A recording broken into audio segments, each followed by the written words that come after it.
Hi friends, ஜனவரி 26, 2026 தமிழகத்தில் முதல்வர் மு.க.ஸ்டாலின் அவர்களால் வழங்கப்பட்ட விருதுகள்.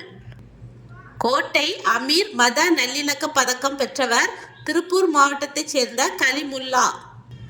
சிறந்த நெல் சாகுபடிக்கான நாராயணசாமி விருது பெற்றவர் தஞ்சாவூர் விவசாயி வீரமணி. சிறந்த காவல் நிலையத்திற்கான விருது முதல் பரிசு மதுரை மாநகரம், இரண்டாவது பரிசு திருப்பூர் மாநகரம், மூன்றாவது பரிசு கோயம்புத்தூர் மாவட்டம்.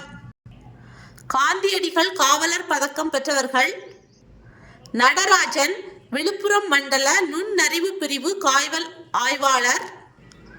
சத்யானந்தன், விழுப்புரம் ஆரோவில் காவல் நிலைய உதவி ஆய்வாளர். மணிகண்டன், சின்னசேலம் காவல் நிலைய உதவி ஆய்வாளர். நடராஜன், கடலூர் மாவட்டம் புத்தூர் காவல் நிலைய உதவி ஆய்வாளர். கண்ணன், சேலம் மாவட்ட நுண்ணறிவு பிரிவு தலைமை காவலர். வீரதீர செயலுக்கான அண்ணா பதக்கம் பெறுபவர்கள் தீயணைப்பு வீரர்கள் ரமேஷ், சுரேஷ், சங்கர், குமார். வீரதீர செயலுக்கான அண்ணா பதக்கம் மறைந்த பீட்டர் ஜதான்சனின் குடும்பத்திற்கு வழங்கப்பட்டது.